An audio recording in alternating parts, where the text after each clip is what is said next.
오늘 저는 시편 91편 15절 16절 말씀을 근거로 환난 때에 우리와 함께 하시는 하나님, 이와 같은 제목으로 여러분과 함께 하나님의 은혜의 말씀을 나누기 원합니다.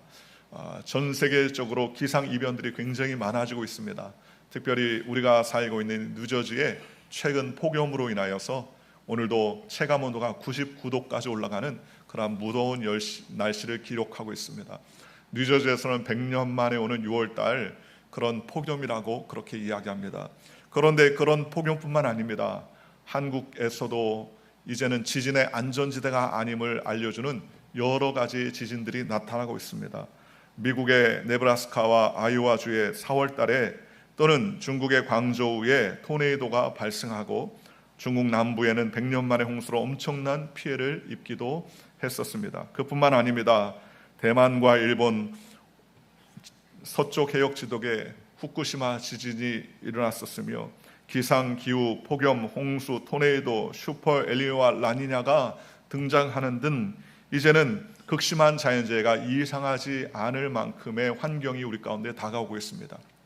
특별히 최근 기상학자들은 이제 앞으로 기후가 점점 더 뜨거워질 것인데, 요즘에 나타나는 뜨거운 기후가 최 몇 년 사이에 가장 시원한 날씨가 될 수도 있을 것이다 라고 폭염을 예상하기도 하더라는 것입니다. 계속되는 우크라이나 전쟁과 이스라엘과 하마스의 전쟁 등 세계 말적인 전쟁의 소식들이 세계 경제를 어렵게 합니다. 또 미국 경제뿐만 아니라 전 세계적으로 물가 인플레이션이 극심하게 가득합니다. 또한 사람의 마음에 증오와 미움이 점점 가득하고 불특정 다수를 향해서 총기를 발산하는 그러한 일들이 미국에서 비일비재하게 일어나게 됩니다. 이것은 오직 자기만을 생각하는 이기심이 넘쳐나고, 또 한마디로 말하면 고난이 없기를 바랄 수 없는 세상에서 살고 있다는 단적인 증거라고 말할 수가 있습니다.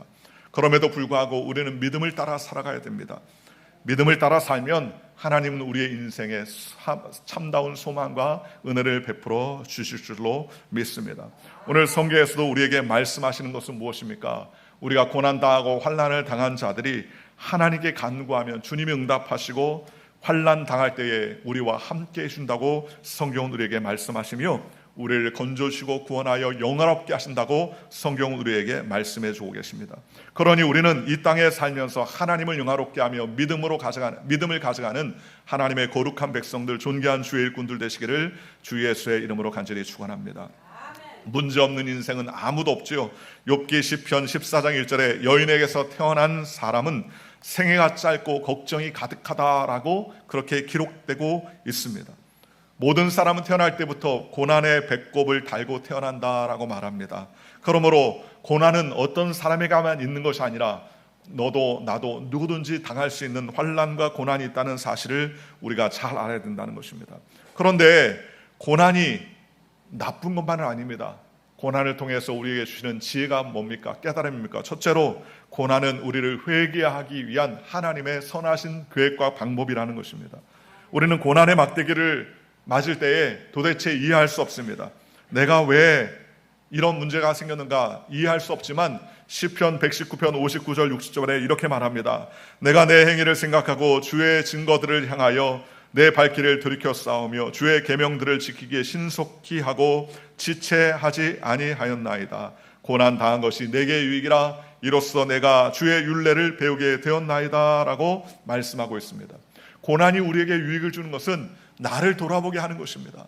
고난이 우리에게 유익 주는 것은 나의 생각, 나의 계획, 나의 뜻대가 아니라 내가 하나님의 말씀대로 살고 있는가, 주님의 인도하심을 제대로 받고 있는가라고 뒤돌아볼 줄 알게 되더라는 것입니다. 또한 우리가 생각할 것은 고난 가운데 있으면 그것으로부터 건지시는 하나님께서 우리와 항상 함께 하신다고 성경은 말합니다. 시편 34편 17절에 말씀하시기를 의인이 부르짖음에 야훼께서 들으시고 그들의 모든 환난 가운데서 건지셨도다. 야훼는 마음이 상한 자를 가까이 하시고 충심에 통회하는 자를 구원하시는도다. 의인은 고난이 많으나 야훼께서 그의 모든 고난에서 건지시는도다 라고 주님 말씀해 주셨습니다. 여러분, 고난이 없는 사람은 하나님을 만날 수가 없어요. 왜냐하면 고난이 없으니 하나님을 생각할 이유도 없을 뿐만 아니라 고난이 없으니까 주님을 만나야 될 그런 필요성을 느끼지 못한다는 것입니다. 그릇이 있어야 물을 담을 수 있는 것 같이 고난과 환난은 하나님을 만날 수 있는 그릇이요 시간이 된다고 성경은 말씀해 주셨습니다. 그러니 하나님은 우리를 붙잡아 주시고 건져 주시는 분입니다. 환난 가운데 다가오면 괴롭다고 어렵다고 생각하지만 진정 우리가 생각할 것은 환난이 우리를 변화시키고 고난이 우리를 하나님을 만날 수 있도록 하시고 하나님이 찾아오는 것이 고난과 환난 가운데 우리를 만나 주시게 되더라는 것입니다. 그러니 오늘 저와 여러분이 고난을 만나고 환난을 만날 때 하나님께 중심으로 회개하고 통회하는 믿음의 기회가 되게 하시기를 주님의 이름으로 축원합니다. 두 번째로 고난은 하나님을 위해 기도하게 하며 하나님께 기도하게 하더라는 것입니다. 고난은 무엇보다도 기도하게 만드는 통로가 됩니다. 기독교 작가 C.S. 루이스는 고난이 있는 것은 대부분 사람들이 큰일을 당하기 전까지는 하나님의 음성에 무관심하기 때문이다. 고난이 이런 인생에게 하나님의 뜻을 전달하는 확성기라고 그렇게 얘기합니다. 고난이 있기 전에는 하나님에 대해서 무관심합니다. 하나님이 계시든 말든 그건 나와 상관은 없는 일이라고 생각을 합니다. 그러나 고난을 통하여서 환난을 통하여서 하나님이 우리를 찾으시는 확성기가 된다고 우리에게 말씀해 주시는 것입니다.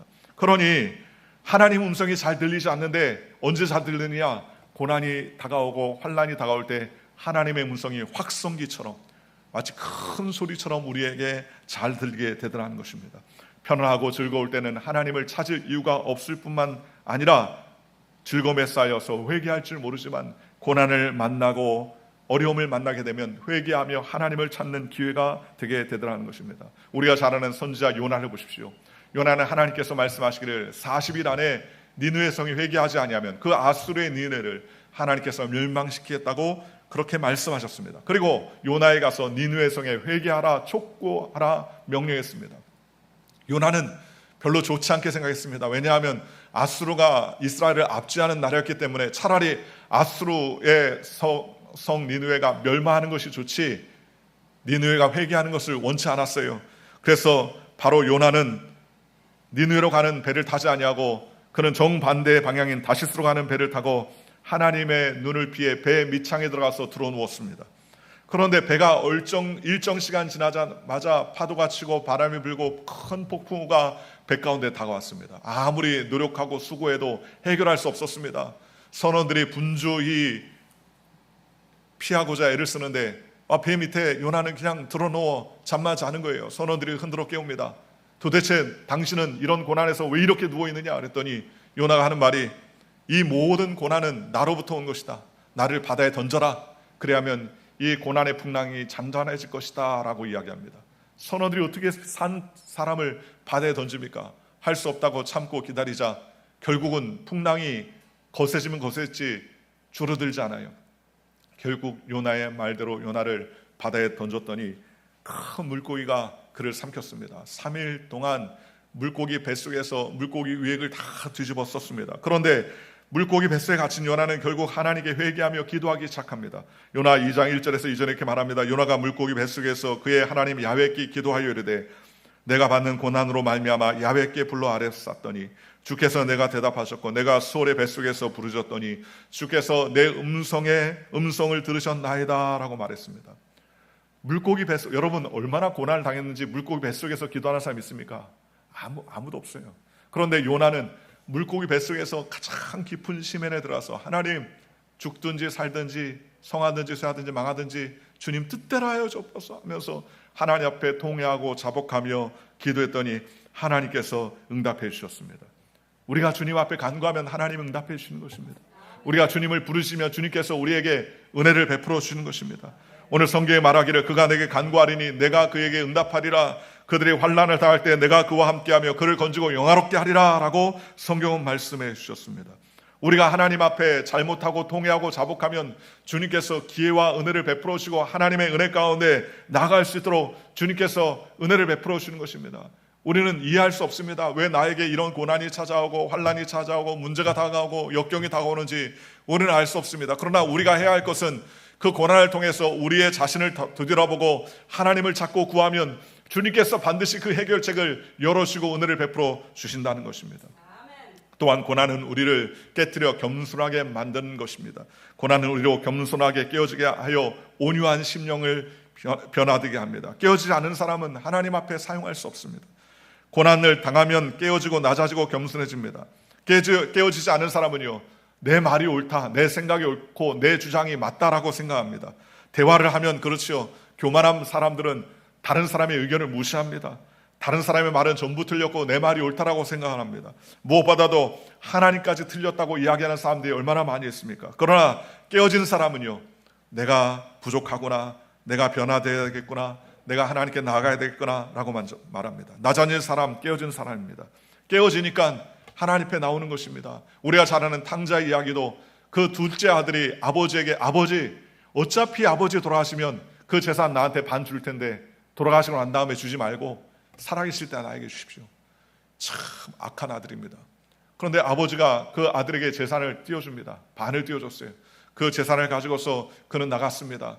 그런데 그 돈이 있고 힘이 있고 자기가 할 수 있는 모든 것이 다 있다고 생각하니까 그는 즐기며 주지응림 속에 살다가 그 모든 재산을 다 허비했습니다. 우리가 잘 아는 것처럼 그는 돼지가 먹는 쥐염려를 먹으면서 비참한 인생의 지경까지 이르게 되었습니다. 그때 그는 깨달았어요. 내 힘, 내 방법, 내 지혜로 살아가니까 문제가 너무 많다는 사실을 깨달았습니다. 그러면서 그는 아버지를 생각하게 되었습니다. 차라리 아버지의 집에 종이라도 되겠다라고 생각을 가지고 그는 집으로 돌아가려 결심합니다. 고통과 괴로움이 오니까 깨어지는 거예요. 고통과 괴로움이 없고 그가 돈 잘 벌고 잘 살았다, 그가 부자가 되었다 하면 더 이상 아버지께로 돌아올 이유가 없죠. 그러나 그가 가난하게 되고 어렵게 되고 돼지가 먹는 음식을 먹으면서 고통 가운데 있자 그는 깨어지게 되고 낮아지게 되었습니다. 그리고 아버지의 집에 돌아오는데 보니까 아버지의 집이 가까이 오는데 아버지가 마을 어귀에서 기다리고 있어요. 왜 아버지가 마을 어귀에서 기다립니까? 유대인들은 아버지에게 불효한 자식, 아버지를 떠난 자식은 돌아올 때 돌로 쳐 죽여도 죄가 되지 않습니다. 심지어 율법에 아버지를 저주하는 자는 돌로 쳐 죽여라고 말하지 않습니까? 그래서 혹여라도 아버지가 아들이 어찌하다가 집으로 돌아올 때 사람들에게 돌 맞아 죽을까 봐 그 마을 어귀에 나와 있는 것이죠. 이제나 저제나 돌아올 것을 기대하며 나가 있는데 어느 날 보니까는 아들이 초췌한 얼굴을 하고 얼굴이 헬쓱해지고 몸이 파리하게 떨면서 절뚝거리면서 누더기 옷을 입고 돌아오는 모습을 보았습니다. 아버지가 뛰어나가서 그를 맞이합니다. 그에게 좋은 옷을 비고 깨끗하게 씻게 하고 그 다음에 가락지를 끼우고 의복을 대령하고 좋은 신발을 시킵니다. 그리고 살찐 송아지를 잡아 잔치를 열어놓습니다. 마침 돌아온 아들의 요란한 잔치를 보고서 첫째 아들이 화를 냅니다. 아버지, 저 아버지의 재산을 탕진한 저 못된 아들, 저 둘째를 받아주십니까? 라고 섭섭해합니다. 나는 아버지를 위해서 늘 항상 최선을 다했는데 나에게는 새끼 양 한 마리 잡아주지 않더니 저에게는 아버지의 재산을 반이나 다 탕진하고 왔는데 저에게 잔치를 베풀어 주십니까? 라고 이야기합니다. 아버지는 화난 아들에게 아들아, 내 동생이 죽었다가 살아 돌아왔으니 얼마나 기쁘냐, 같이 들어가자라고 말하지만 그 탕자를 위해 베풀어 온 잔치에 마다든 절대로 들어가지 않습니다. 왜냐하면 그 마음 가운데 율법주의가 있기 때문입니다. 나는 깨끗하다, 나는 착하다, 나는 아버지의 말씀대로 살았다, 나는 완벽하다 하는 자기 교만과 아집이 있으니까 죽었다가 살아 돌아온 아들을 용서할 수 없을 뿐만 아니라 그 동생을 잔치에 같이 할 수 없었던 것입니다. 여러분, 하나님의 율법이 하나님이 아니라 하나님은 우리를 사랑하는 분이라고 성경은 말했습니다. 과거를 용서해 줄 뿐만 아니라 우리의 모든 것을 해결해 주시는 분입니다. 새 출발하도록 하나님께서 힘써 베풀어 주시는 것입니다. 그래서 그의 아버지와 돌아온 둘째 아들과 온 집안 식구들이 참여하며 살찐 송아지로 잔치를 베풀 수가 있을 때에 율법주의자 마다들은 그 잔치에 참여할 수 없습니다. 왜냐하면 자기는 온전하고 완벽하고 아버지의 말씀에 순종했다고 생각하기 때문입니다. 여러분, 어떤 상황과 환경 가운데서도 우리는 겸손하고 낮아져야 됩니다. 하나님 앞에 나아가면 하나님께서 우리의 삶을 책임져 주시고 은혜를 베풀어 주시는 것입니다. 그러므로 우리는 어떤 경우에든지 하나님께 가까이 나아가는 믿음의 백성이 되시기를 주님의 이름으로 축원합니다. 주님께 나아가면 우리가 낮아지고 겸손해지고 주님께 묻고 기도하며 간구하는 삶의 소망과 은혜를 가질 수가 있게 되더라는 것입니다. 고난은 또한 우리에게 하나님의 은혜를 체험하게 만들어 주시는 것입니다. 고난은 그것을 극복하기 위해서 주시는 하나님의 은혜를 만나게 하더라는 거예요. 우리가 어려울 때 은혜를 체험하게 되는 것입니다. 어렵지 않으면 하나님의 은혜를 체험할 수 없어요. 어렵고 고난당할 때 하나님 앞에 부르짖어 기도할 때 하나님은 우리에게 큰 은혜를 베풀어 주시는 것입니다. 사도 바울은 질병으로 고난당할 때 부르짖었습니다. 내 은혜가 내가 족하도다 그랬습니다. 하나님 앞에 기도했는데 주님이 은혜가 족하다고 말하는 거예요. 여러분, 고난당할 때 낙심하지 말아야 됩니다. 은혜가 왔기 때문에 고난이 오는 것보다 고난을 통하여서 하나님의 은혜를 담는 그릇을 고난이 우리에게 베풀어 주시는 것입니다. 고린도후서 12장 7절과 10절 이렇게 말합니다. 여러 계시를 받은 것이 지극히 크므로 너무 자만하지 않게 하시려고 내 육추의 가시 곧 사단의 사자를 주셨으니 이는 나를 쳐서 너무 자만하지 않게 하려 하심이라. 이것이 내게서 떠나게 하시기를 위하여 내가 3번 주께 간구했더니 나에게 이르시되 내 은혜가 내게 족하도다 라고 말했습니다. 여러분, 고난이 있어서 사도 바울은 고난을 만나기 전에 그는 큰 은혜를 받았습니다. 사람들이 받을 수 없는 놀라운 은혜를 경험했습니다. 그 은혜를 경험한 사도 바울은 교만할 수가 있었습니다. 그런데 그가 사단의 가시, 즉 몸에 육신의 질병이 있었습니다. 3번이나 주님께 해결하달라고 간구했더니 주님께서 내 은혜가 족하도다, 내가 약할 때 강해진다 라고 말했습니다.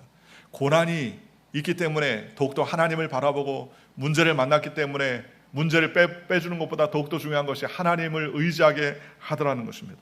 사도 바울은 그때부터 가시를 해결해달라고 기도하지 아니하고 내가 약함을 자랑한다, 하나님 앞에 더욱더 약할 때 내가 강해진다라고 믿음으로 고백하며 하나님께 나아가게 되더라는 것입니다. 오늘 저와 여러분도 마찬가지입니다. 여러분의 환경에 물질이나 건강이나 여러 가지 상황이나 정황 통해서 우리에게 고난과 환난의 문제가 다가온다면 환난과 고난을 통하여서 하나님이 우리를 만나시는 귀한 기회임을 알고 하나님께 더 가까이 나아가는 저와 여러분들 되시기를 주 예수의 이름으로 간절히 축원합니다. 기도하면 하나님께서 긍휼과 은혜를 베풀어 주십니다. 기도하면 하나님께서 은혜를 베풀어 주십니다. 어떤 사람이 태양이 내리쬐는 곳에서 그림을 그리고 있었는데 색깔과 구도와 모양과 그 여러 가지 것들을 화폭을 담았는데 그림을 완성해 보니까 실감이 나지 않아요. 그림이 생동감이 없는 거예요.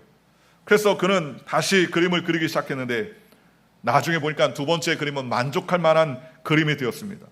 첫 번째 그림과 2번째 그림이 무슨 차이가 있는지 자세히 비교해 봤더니 첫 번째 그림은 사물의 그림자를 화폭에 담지 않았고 두 번째 그림은 사물의 그림자까지 화폭에 담더라는 거예요.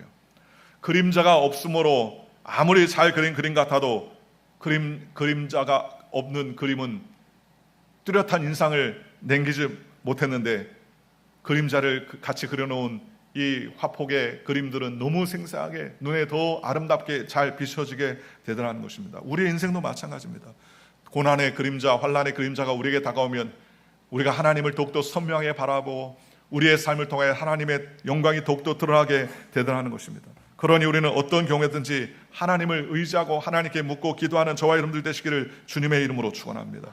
하나님께 나아가면 주님께서 책임져주시고 은혜를 베풀어 주세요.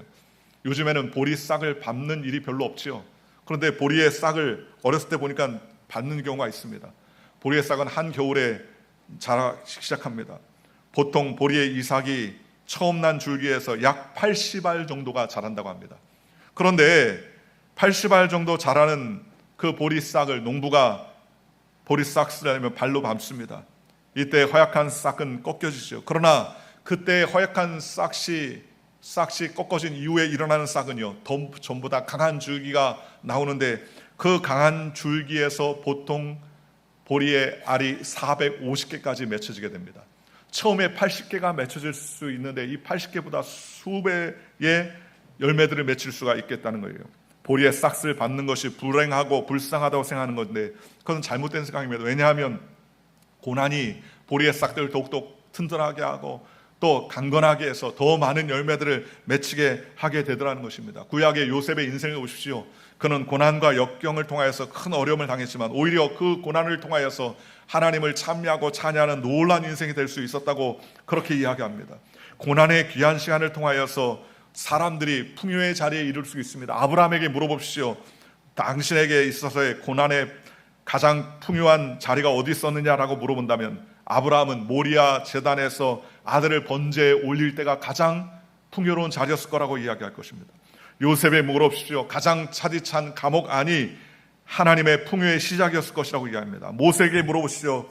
생사의 고비를 넘겼던 나일강가가 바로 나에게 풍요의 시작이었다 이야기할 것입니다. 롯에게 물어보십시오. 허리가 아프도록 이삭을 주울 때가 내가 축복을 받을 시작이었다는 사실을 이야기할 것입니다. 욥에게 물어보십시오. 하나님의 폭풍 가운데서도 그것이 바로 하나님의 응답이었다고 고백할 것이고, 베드로에게 물어보십시오. 그는 바다에서 순종을 배웠다고 할 것이며, 요한에게 물어보십시오. 그는 밤모섬에서 승리의 면류관을 하나님께서 주셨다고 이야기할 것이며, 사도 바울에게 물어보십시오. 그는 자기의 눈을 멀게 한 그 빛에서 하나님의 인도함을 받았다고 이야기할 것입니다. 마지막 예수님께 물어보세요. 예수님은 그 풍요가 어디서 시작됐습니까? 예수님은 차가운 바닥에서 마치 고난과 역경을 만나고 채찍을 만나고 십자가에서 달려 돌아가실 때, 그때 바로 풍요의 시작이었다고 주님은 말씀해 주실 것입니다. 그러니 고난과 역경이 안 다가올 수 없어요. 다가온다면 우리는 그 고난과 역경을 어떻게 맞아야 할지 우리의 태도를 잘 갖추어서 하나님을 기쁘시게 하는 믿음의 백성이 되시기를 주님의 이름으로 축원합니다. 고난을 당하면 주님께서 우리의 삶의 은혜를 체험하게 하는 것입니다. 어떤 미국의 한 젊은 청년이 있었습니다. 그 청년은 신앙이 굉장히 돈독했어요. 그 청년은 말씀을 토대로 신앙생활을 하면서 신앙의 추호도 어그러짐이 없도록 준비하며 신앙생활을 했습니다. 그러나 어느 날 길을 걷는 도중에 자동차에 치여서 병원에 실려가게 됐습니다. 그는 병원에서 교통사고로 인하여서 몇 차례 수술 끝에 다리가 괴사가 진행되어 도저히 다리를 살 수 없어 한쪽 다리를 잘라버리게 되는 그러한 결론을 맺게 되었습니다. 그는 말할 수 없이 절망에 빠졌습니다. 내 건강한 몸에 이 다리 한쪽이 없으면 어떻게 살아갈까? 그러면서 그런 비통한 마음이 이루어 말할 수가 없었습니다. 병원에 입원해 있는 동안에 교회 목사님을 비롯하여 교우들이 병문안을 다녀갔습니다. 그러면서 한결같이 위로와 격려를 해주었습니다. 하나님의 말씀을 청년에게 들려준 것이었습니다. 그 말씀은 로마서 8장 28절이었습니다. 하나님을 사랑하는 자 곧 그 뜻대로 부르심을 입은 자에게는 모든 것이 합력하여 선을 이루니라 라는 말씀이었습니다. 청년은 그 말씀을 들을 때 반발심이 생겼어요. 내가 다리가 한쪽이 잘려졌는데 무슨 합력하여 선을 이루는가 라고 하는 마음의 반발심이 솟구쳤습니다. 그러면서 그는 생각했습니다. 어제까지만 해도 두 다리로 멀쩡히 걸어 다녔는데 지금 다리 한쪽이 없어졌으니 내게 불구자한데 무슨 합력하여 선을 이룬다고 할 수 있겠는가 라고 그렇게 이야기했어요. 그러나 그는 그 반발심의 심령을 억누르면서 하나님께 감사했습니다. 그러면서 아멘, 하나님께서 합력하여 선을 이룰 줄 믿습니다. 지금은 이해할 수 없어도 하나님이 반드시 합력하여 선을 이룰 줄 믿습니다. 믿음으로 고백했습니다. 그는 스스로 경과가 좋아져서 퇴원을 하게 되었습니다. 잘려나간 다리에는 어쩔 수 없이 인조 다리를 하게 되었습니다. 그러나 그는 결단코 낙심하지 아니하고 하나님의 인도함을 받고 공부를 하다가 신학생이 되고 목사가 되었습니다. 목사가 된 이후에 그는 주님의 복음 사역에 전념하여서 아프리카 선교사로 지원하여 선교사로 아프리카로 떠나게 되었습니다. 아프리카에 도착했는데 그가 어디로 갈까 고민하는데 그 마음 가운데 아무도 선교사를 가지 않는 식인종들이 사는 지역으로 나는 들어가야 되겠다라는 믿음이 생기더라는 거예요. 그래서 그는 식인종 마을에 들어가게 됐습니다. 죽음을 각오한 용단이었습니다. 그가 식인종의 부락에 들어서자 식인종들이 손뼉치며 좋아합니다. 드디어 먹기 좋은 먹감이 왔다고 다들 손뼉을 칩니다. 그러면서 그들은 손에 창을 들고 선교사를 향하여 찌르려고 쫓아오게 됐었습니다. 그때 선교사는 얼른 자기의 고무다리를 하나를 띄워가지고 던져버렸어요. 그랬더니 그 식인종들이 야 우리에게 다리를 띄워준다 그러면서 막 식인종이 달려들어서 다리를 물고 뜯는데 아무리 물고 뜯어도 맛이 나지 않습니다. 아무리 물어뜯어도 뜯어지지 않는 거예요. 그러자 식인종들이 놀라서 우리 동네에 진정한 신이 왔다고 그 사람을 신으로 모셔들고 넙죽 엎드려 절을 하기 시작했습니다. 선교사는 그때의 기회를 놓치지 않고 그들에게 예수와 그 복음을 전하였습니다. 자기는 결코 신이 아니며 예수 그리스도만이 우리의 진정한 구세주요 하나님만이 진정한 참된 신이라는 사실을 깨닫겠습니다.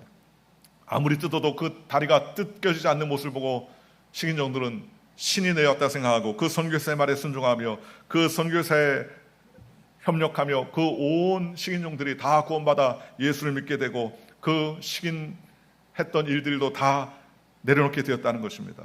역경 중에 감사한 대로 모든 것이 합력하여 선을 이루시게 된 것 아니겠습니까? 오늘 저와 여러분도 마찬가지입니다. 어려울 때 우리가 자꾸 기도하고 하나님을 찾으면 하나님께서 기적과 은혜를 베풀어 주시는 것입니다.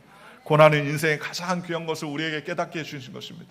그러니 고난이 나쁘다고 말하지 않아야 됩니다. 고난조차 환경의 어려움, 환난의 어려움이 우리를 주님 앞에 나아가게 하고 주님께 영광 돌리는 삶을 살 수 있도록 하나님께서 붙잡아 주시는 것입니다. 그러니 우리는 우리의 마음 중심에 주님을 모시고 살아야 됩니다. 오늘 성경에 우리에게 말하지 않습니까?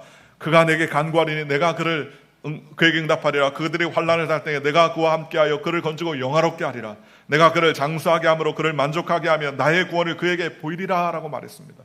여러분, 우리에게 고난과 환난이 하나님을 만나는 최적의 기임을 기억하고, 여러분, 고난과 환난이 왔을 때 하나님 만나 주시옵소서, 응답해 주시옵소서, 기적을 베풀어 주시옵소서, 하나님의 은혜를 체험하게 해달라고 기도하는 저와 여러분들 되시기를 주 예수의 이름으로 간절히 축원합니다. 기도하면 하나님은 우리에게 들어주시고, 기도하면 하나님께서 기적을 베풀어 주시고, 기도할 때 하나님께서 놀라운 역사를 베풀어 주신 줄 믿으시기를 주님의 이름으로 축원합니다. 우리는 어떤 경우에도 하나님을 의지해야 됩니다. 하나님을 의지하면 하나님께서 우리의 삶을 책임져 주시고 기름 부어 주셔서 주의 영광과 은혜 가운데 살아갈 수 있도록 붙잡아 주시는 것입니다. 캐나다의 로키 산목에는 수목 한계선이라는 것이 있습니다. 쉽게 말하면 약 3,000m 정도부터 되면 그 위에서는 나무들이 제대로 자라지 않습니다. 수목 한계선에 보면 무릎 꿇는 나무라는 특이한 형태의 나무가 자라고 있습니다. 마치 나무가 무릎 꿇는 것처럼 아주 고난 가운데 차듯한 바람이 일고 막 환경이 좋지 않아서 나무는 다 벗겨지고 바람이 매섭고 눈보라가 심하며 강우량이 매우 적기 때문에 이런 거친 환경을 극복하고 살아남기 위해서 나무는 자체적으로 성장을 억제하고 자신의 몸을 비틀고 웅크려 마치 무릎을 꿇고 있는 모습으로 삐뚤어져 버립니다. 키가 작고 뚱뚱하고 모양도 뒤틀린 나무는 목공새도 쓰지 않아요. 왜냐하면 반듯하지 않았기 때문입니다. 심지어 꽃이나 잎도 제대로 피우지 못해서 초식 생물조차도 거들떠보지 않는 나무가 바로 이러한 나무입니다. 그런데 이런 천대받는 나무가 세상에 가장 아름다운 소리를 만들어내는 귀한 악기로 사용된다는 것을 여러분 아십니까? 휘어지고 뒤틀려서 볼품없는 이 나무가 전 세계적으로 가장 공명에 잘 된다는 명품 바이올린의 소재로 사용하게 되더라는 것입니다. 인간적으로 생각할 때 로키 산맥에 자라고 초라하게 자라고 무릎 꿇는 나무가 아무런 가치가 없는 것 같아도 이런 세계 최고의 오페라 하우스에서 들려지는 가장 아름다운 그러한 바이올린의 소재가 되어 수많은 사람들에게 감동과 눈물을 자아나게 되더라는 것입니다. 여러분, 하찮고 불필요한 것이 하나도 없어요. 오늘 저와 여러분도 마찬가지입니다. 고난과 환난과 역경을 만날 때 그 고난과 역경이 나에게 필요 없는 것이냐? 그렇지 않습니다. 고난이 나를 든든하게 하고, 고난이 우리를 하나님을 만나게 하고, 고난이 우리를 하나님께 부르짖게 하고, 고난을 통하여서 하나님을 만나게 되는 놀라운 기적과 은혜를 베풀어 주시더라는 것입니다. 사랑하는 성도 여러분, 어떤 고난과 역경 앞에서도 우리는 하나님만 의지하는 믿음의 백성이 되시기를 주님의 이름으로 축원합니다. 주님을 의지하면 주님께서 우리의 삶을 복주시고 은혜 베풀어 주십니다. 주님께서 우리의 삶에 기적을 베풀어 주시는 것입니다. 고난을 통하여서 하나님께서 놀라운 변화와 축복을 우리에게 허락해 주신다는 것입니다. 그러니 우리는 어떤 경우에도 하나님을 의지하고 믿음으로 나아가는 저와 여러분들 되시기를 주님의 이름으로 축원합니다. 내가 고난을 받아야, 내가 환난을 겪어봐야 그런 환난과 고난의 사람들을 위로하고 그들을 격려해 줄 수 있지 않습니까?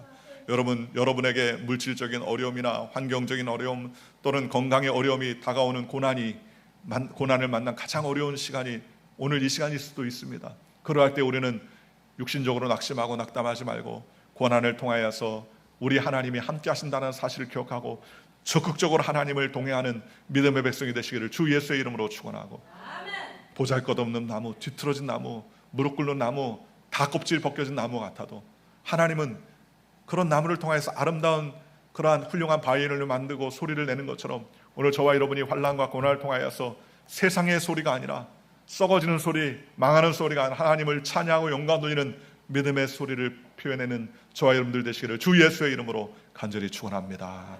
기도하겠습니다.